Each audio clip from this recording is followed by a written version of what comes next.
La madrugada del 10 de enero de 2019, un joven fue hallado herido de bala en una acera de Santurce, Puerto Rico. Minutos antes, el hombre que estaba junto a él huyó al notar la presencia policial. Horas después, la víctima fue declarada muerta. Se trataba de Kevin Fred, una figura emergente del trap cuya muerte abrió una investigación llena de incógnitas. Años después, el caso sigue sin resolverse. Esta es la historia de lo que ocurrió y de las preguntas que aún permanecen abiertas. Comencemos. El caso de Kevin Fred.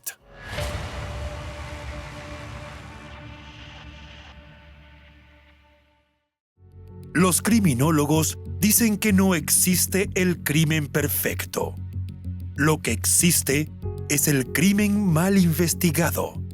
Siempre, en cualquier investigación, aparece una pista clave que lleva hacia el asesino.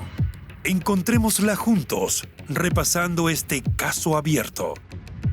Hola a todos, mi nombre es León, y en cada video repasaremos todos los detalles de los más terribles casos criminales. Antes de empezar, no te olvides de suscribirte y dejar tu me gusta para que puedas seguir trayéndote el mejor contenido de investigación. Recuerda también activar la campanita, ya que estaré subiendo videos 3 veces a la semana. Empecemos. Kevin Fred nació el 6 de noviembre de 1993 en San Juan, Puerto Rico. Desde muy joven, destacó por una personalidad fuerte y visible, alguien que no pasaba desapercibido. Era una persona abiertamente homosexual, algo que nunca ocultó y que formaba parte central de su identidad pública. Su manera de expresarse, de hablar y de vestir llamaba la atención donde estuviera. Kevin era extravagante, directo y provocador, y lejos de incomodarle esa atención, parecía disfrutarla. Esa forma de ser fue la que lo llevó a construir una presencia cada vez más notoria en redes sociales, especialmente en Instagram, donde comenzó a ganar seguidores de manera constante. A través de sus publicaciones y sobre todo de sus historias, Kevin mostraba sin filtros su forma de pensar. Opinaba, señalaba y se expresaba con total libertad, sin medir demasiado las consecuencias. Para algunos, esto lo hacía auténtico, para otros, incómodo. Lo cierto es que su personalidad dividía opiniones y eso solo aumentaba su visibilidad. Al momento de su muerte, Kevin ya había superado los 100,000 seguidores, una cifra que reflejaba el alcance que había logrado en poco tiempo. No era solo una figura más en las redes, se estaba convirtiendo en un personaje conocido, con una voz propia y una presencia que comenzaba a pesar en el ambiente artístico y digital. Con la visibilidad que había alcanzado en las redes sociales, Kevin Fred decidió dar un paso más y trasladar esa atención al terreno musical.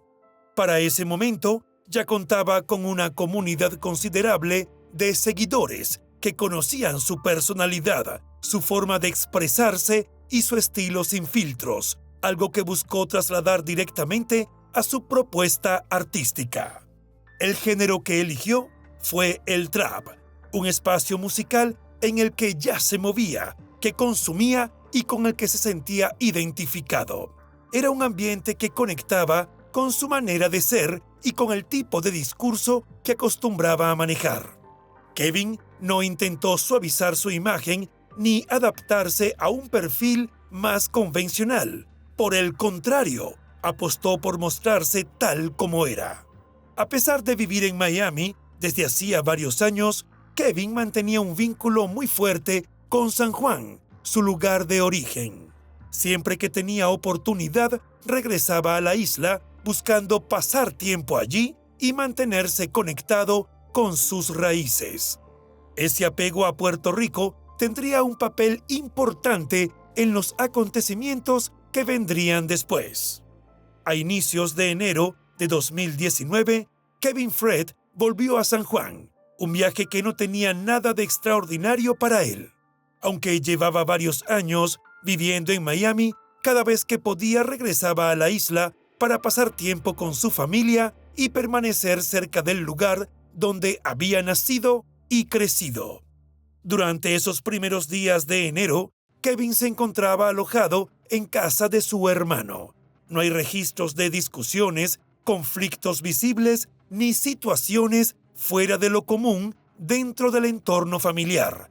Todo parecía transcurrir con total normalidad, como en otras visitas anteriores que había hecho a Puerto Rico.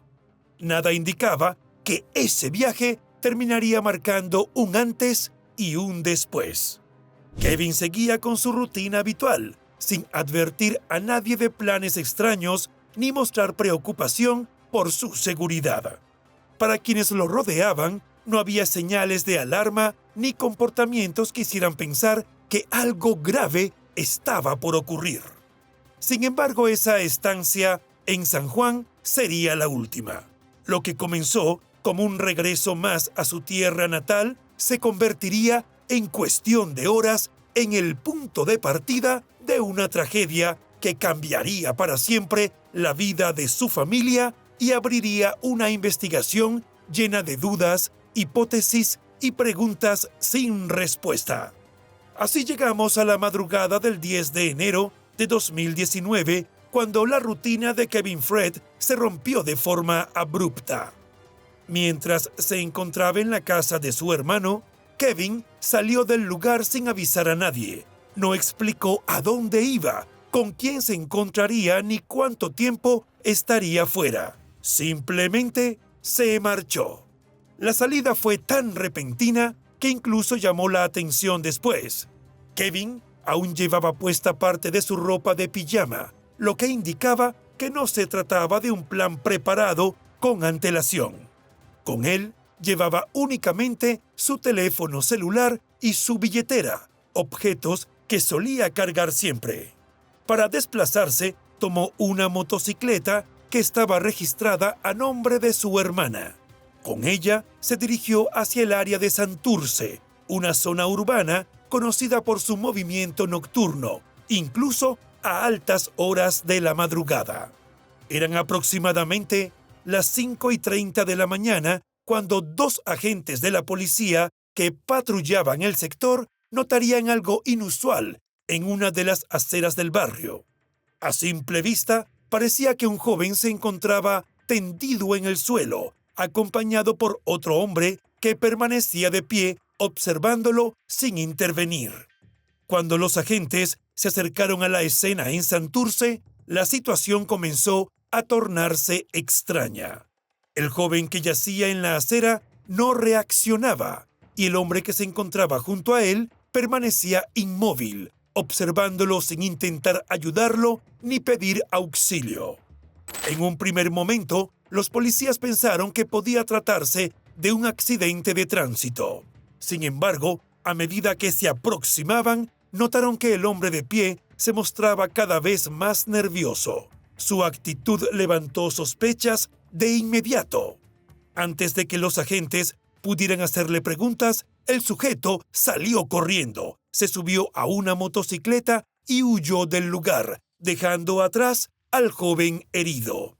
Los policías lograron observar algunos rasgos del individuo que escapó.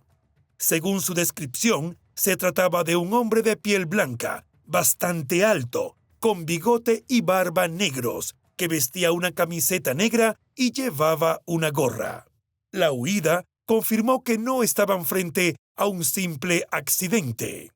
Al acercarse al joven, tendido en la acera, los agentes se dieron cuenta de la gravedad de la situación. El herido era Kevin Fred. Presentaba heridas de bala, lo que obligó a solicitar asistencia médica de urgencia. Kevin fue trasladado de inmediato a un centro hospitalario cercano. A pesar de los esfuerzos médicos, su estado era muy crítico. Horas después, alrededor de las 8:38 de la mañana, se confirmó su fallecimiento. La noticia marcó oficialmente el inicio de una investigación por homicidio y convirtió el caso en uno de los más comentados del momento. Los exámenes iniciales confirmaron que Kevin Fred había sido atacado a tiros. Recibió 2 disparos, uno que impactó en la cadera y otro en la cabeza, heridas que resultaron determinantes para su estado crítico desde el primer momento. Tras ser encontrado en la acera de Santurce, Kevin fue trasladado de urgencia a un hospital cercano. A pesar de la rápida intervención médica, las lesiones eran demasiado graves. Poco después de las 8:38 de la mañana, los médicos confirmaron su fallecimiento. Con su muerte, Kevin Fred se convirtió en la víctima número 22 de la violencia en Puerto Rico en lo que iba del año 2019. El dato no pasó desapercibido y reforzó la sensación de alarma por la ola de criminalidad que afectaba a la isla en ese momento. Desde ese instante, el caso dejó de ser solo un hecho policial más. La identidad de la víctima, su creciente notoriedad pública y las circunstancias del ataque colocaron el crimen bajo el foco mediático. Lo que había comenzado como una aparente emergencia aislada se transformó rápidamente en una investigación compleja, cargada de interrogantes y con múltiples líneas abiertas. En las horas posteriores, las autoridades comenzaron a analizar la escena para establecer una primera línea de investigación. Al revisar el lugar y las pertenencias del joven, notaron rápidamente una ausencia clave. Su teléfono celular y su billetera no estaban con él. Ese detalle llevó a pensar en un primer momento que el crimen podía tratarse de un robo que salió mal. La falta de objetos personales suele ser un indicio común en ese tipo de casos, y durante las primeras horas, esa fue una de las hipótesis que se manejaron con más fuerza. Sin embargo, conforme avanzaron las pesquisas iniciales, esa teoría comenzó a perder peso. La forma en la que Kevin había sido atacado no encajaba del todo con un asalto improvisado. Había elementos que sugerían un nivel de violencia mayor al habitual en un robo común. La policía empezó entonces a considerar que la desaparición de sus pertenencias podía no haber sido el motivo principal del ataque, sino una consecuencia posterior. Esa duda marcaría un punto de inflexión en la investigación y abriría la puerta a otras posibilidades mucho más complejas sobre lo que realmente había ocurrido esa madrugada. Al analizar con mayor detalle el lugar del ataque, los investigadores hallaron un elemento que cambiaría por completo el rumbo del caso. En la escena se hallaron alrededor de 8 casquillos de bala, correspondientes a un arma calibre .40. Ese dato resultó clave para descartar definitivamente la hipótesis del robo. Para la policía, el número de disparos no era compatible con un asalto que se hubiera salido de control. En este tipo de delitos, lo habitual suele ser 1 o 2 disparos e incluso, en casos más violentos, rara vez se superan 4. 8 casquillos indicaban algo distinto, una clara intención de matar. Ese nivel de violencia llevó a los investigadores a concluir que quien disparó no buscaba intimidar ni huir rápidamente, sino asegurarse de que Kevin Fred no sobreviviera. A partir de ese momento, el caso comenzó a tratarse como un homicidio premeditado, no como un crimen oportunista. Con esta nueva perspectiva, la investigación se enfocó en el entorno personal y público de Kevin.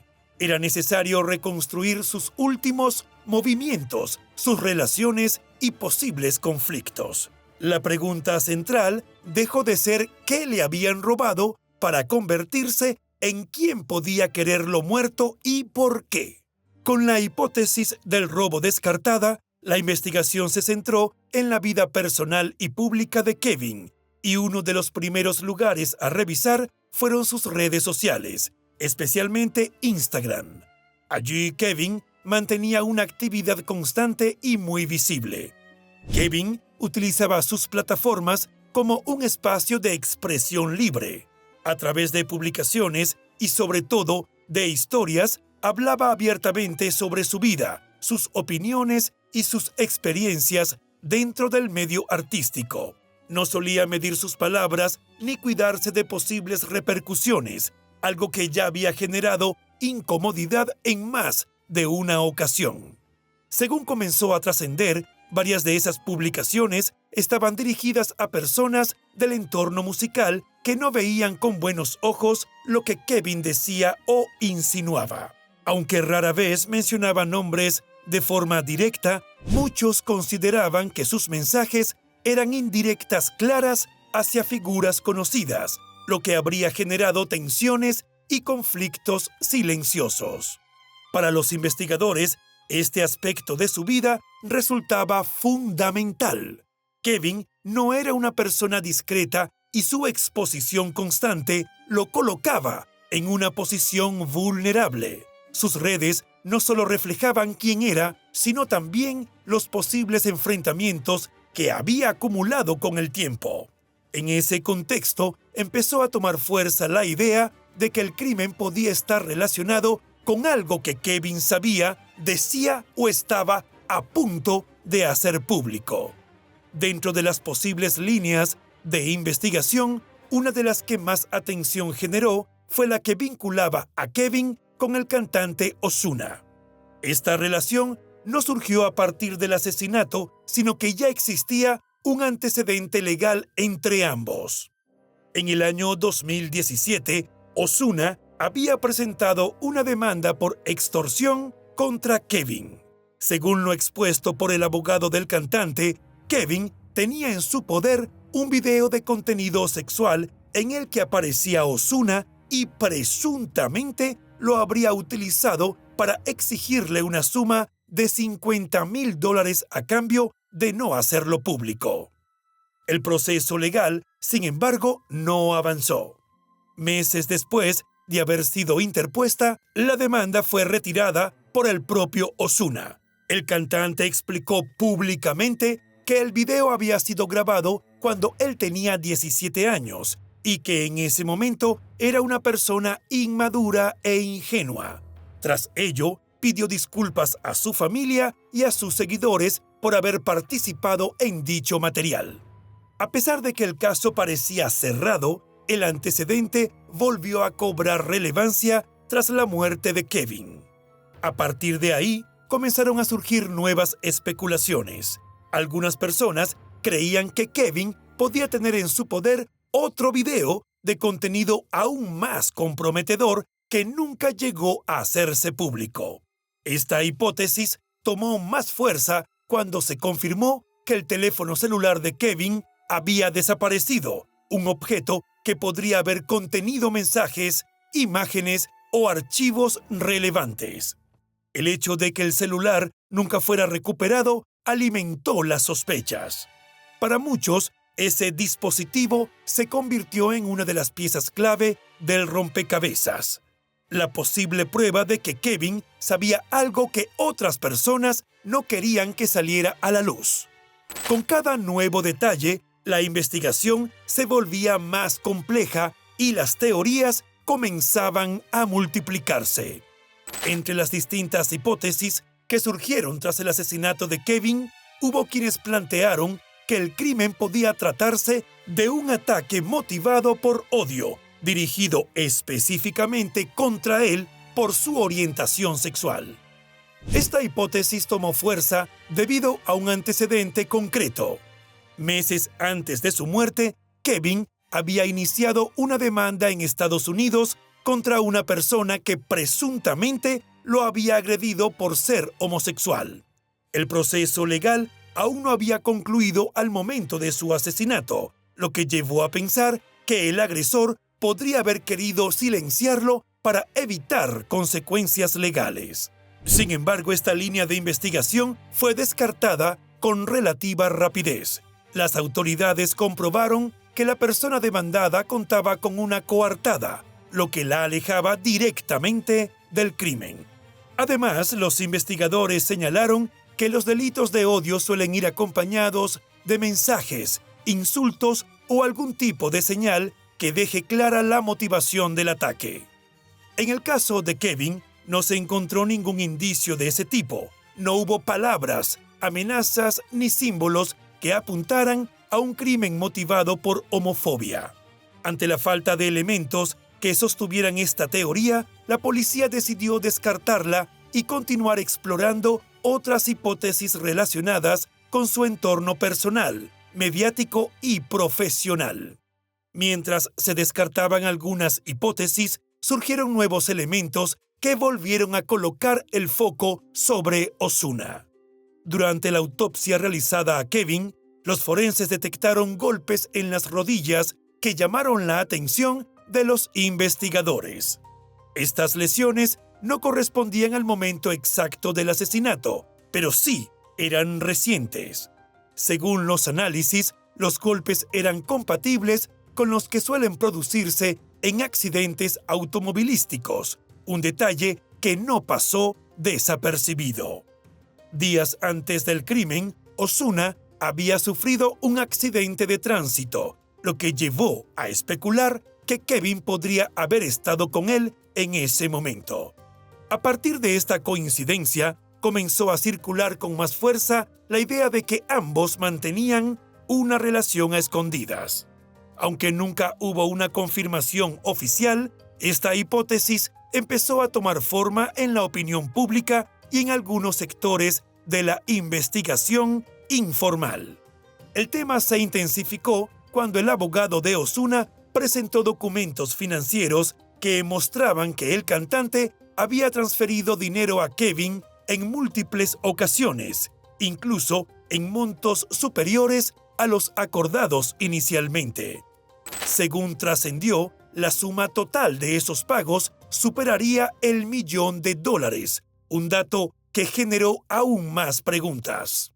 Para algunos, ese dinero podía estar relacionado con material comprometedor. Para otros, se trataba de pagos por favores o de una relación económica difícil de explicar públicamente. Ozuna negó categóricamente cualquier vínculo sentimental o participación en el crimen, pero confirmó que estaba siendo investigado por el FBI, que analizaba tanto sus finanzas como sus comunicaciones durante la semana previa a la muerte de Kevin. Además de las líneas centradas en el entorno personal de Kevin, comenzó a circular una teoría alternativa que tuvo su origen principalmente en Twitter.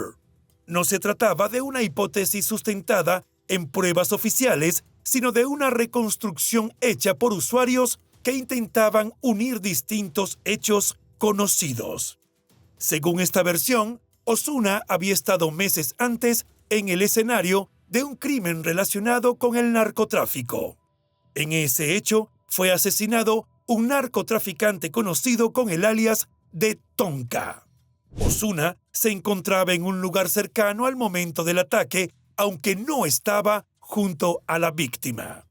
Tras el tiroteo, el cantante huyó del sitio dejando atrás su vehículo, documentos personales y $6.500 en efectivo. Aunque fue interrogado únicamente como testigo y nunca considerado sospechoso, este detalle llamó la atención de la opinión pública, que comenzó a cuestionar por qué llevaba esa cantidad de dinero en efectivo. La teoría sostenía que Tonka había sido asesinado por orden de otro narcotraficante de apellido Abreu, con quien mantenía una fuerte rivalidad. Algunos rumores indicaban que Tonka había financiado anteriormente videoclips de Ozuna y que tras su muerte, Abreu habría tomado ese rol. A partir de ahí, surgió una versión aún más extrema, que Kevin Fred poseía un video en el que aparecían él, Ozuna y Tonka, y que ese material habría motivado una cadena de asesinatos para eliminar a todos los involucrados. Según esta hipótesis, Abreu habría utilizado a los mismos sicarios que mataron a Tonka para asesinar a Kevin, presuntamente por una suma de $8.500. Es importante señalar que esta línea nunca fue confirmada por las autoridades y se mantuvo en el terreno de la especulación. Aún así, ganó notoriedad por la cantidad de coincidencias que algunos consideraban difíciles de ignorar, sumando una capa más de complejidad y confusión a un caso que ya estaba lleno de interrogantes. Otro elemento que alimentó las teorías sobre una posible relación entre Kevin y Ozuna fue un tatuaje que el cantante lleva en uno de sus hombros. Se trata de un retrato femenino que Ozuna ha explicado públicamente como una representación de su madre cuando era joven. Sin embargo, en redes sociales comenzaron a circular comparaciones entre ese tatuaje y fotografías de Kevin Fred. Para muchos usuarios, el parecido era notable. La similitud en los rasgos faciales llevó a especular que el retrato no correspondía realmente a la madre del cantante, sino que podría tratarse de Kevin. Estas comparaciones nunca fueron confirmadas ni desmentidas con pruebas concluyentes. No existen imágenes públicas de la madre de Ozuna en su juventud que permitan una verificación clara, lo que dejó el tema en un terreno ambiguo. Aún así, la teoría ganó fuerza entre quienes ya creían que ambos mantenían una relación más allá de lo profesional. Ozuna negó de forma tajante estas afirmaciones. Reiteró que el tatuaje no tenía ninguna relación con Kevin y que no existía ningún vínculo sentimental entre ellos. A pesar de ello, la falta de elementos definitivos para cerrar esta duda permitió que el tema siguiera circulando como una de las tantas incógnitas del caso, reforzando la percepción pública de que había aspectos de esta historia que aún no estaban del todo claros. Con el paso de los días, el caso de Kevin comenzó a mostrar una realidad preocupante. Había más preguntas que respuestas. A pesar del impacto mediático y de las múltiples líneas que se exploraron, la investigación no logró consolidar una versión definitiva de lo ocurrido. Uno de los principales obstáculos fue la desaparición del teléfono celular de Kevin. Para los investigadores, ese dispositivo representaba una pieza clave, ya que podía contener la última llamada que recibió, mensajes recientes, fotografías o videos que ayudaran a identificar con quién se reunió antes de ser asesinado. Hasta el momento, el paradero del teléfono seguía siendo desconocido. Aunque se habló de posibles interrogatorios a personas detenidas en República Dominicana por el asesinato de Tonka, algunos medios afirmaron que también serían cuestionados por el caso de Kevin, mientras que otros lo negaron. Esa falta de información clara aumentó la sensación de incertidumbre alrededor del proceso. Por su parte, Ozuna fue llamado a declarar en calidad de testigo. No se presentaron cargos en su contra y la mayoría de las declaraciones públicas provinieron de su abogado, quien insistió en que todas las coincidencias señaladas eran solo eso, coincidencias. A pesar de ello, el interés sobre su rol en la historia no desapareció. La ausencia de testigos, la huida del sospechoso visto en la escena y la imposibilidad de elaborar un retrato hablado preciso complicaron aún más el avance del caso. Con el tiempo, comenzó a instalarse la idea de que el crimen de Kevin Fred podía quedar sin resolver, como tantos otros casos marcados por el silencio y el miedo. A pesar de los años transcurridos desde el asesinato de Kevin Fred, el caso no fue archivado de manera definitiva. A finales de 2023 y durante 2024, las autoridades de Puerto Rico confirmaron que la investigación había sido reactivada, lo que devolvió el caso al foco público después de un largo período sin novedades claras. Como parte de esta nueva etapa, agentes de la División de Crímenes Mayores y un fiscal asignado al caso, realizaron una nueva inspección en la escena del crimen en Santurce, el mismo lugar donde Kevin fue encontrado herido en 2019. Según las autoridades, esta revisión tuvo como objetivo reexaminar evidencia antigua, contrastar versiones y evaluar testimonios previos, con la intención de detectar inconsistencias o elementos que en su momento pudieron haber pasado desapercibidos. Durante este proceso, el Departamento de Justicia señaló que existen personas de interés, aunque aclaró que hasta ese momento no había arrestos ni acusaciones formales por el asesinato. También se confirmó que varias personas han sido citadas a declarar en calidad de testigos como parte del esfuerzo por reconstruir los hechos con mayor precisión. Entre estas citaciones se mencionó a Vicente Saavedra y a Andrea de Castro Fernández, ambos llamados a colaborar con información relevante para la investigación. Las autoridades subrayaron que estas citaciones no implican acusaciones, sino que forman parte de una revisión más profunda del caso. Otro punto relevante que surgió en esta etapa fue la confirmación de que el FBI concluyó que no existió extorsión por parte de Kevin hacia Ozuna. De acuerdo con declaraciones de una fiscal vinculada al proceso, los pagos realizados por el cantante habrían sido voluntarios, lo que debilita una de las teorías que durante años se mantuvo como posible móvil del crimen. Y hasta aquí el caso de Kevin Fred, una historia que, a pesar del tiempo, sigue dejando más preguntas que respuestas. Un crimen que marcó a su familia, a la escena musical y a muchas personas que aún esperan que la verdad salga a la luz. Antes de irme, quiero recordarles algo importante. Detrás de cada caso hay vidas reales, personas que amaron y fueron amadas.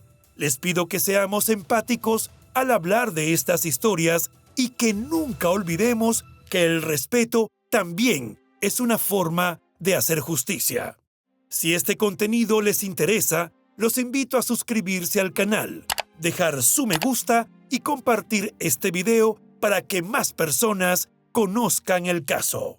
También pueden dejar en los comentarios desde dónde nos están viendo. Nos encanta saber hasta dónde llegan estas historias y poder leerlos. Gracias por acompañarme una vez más.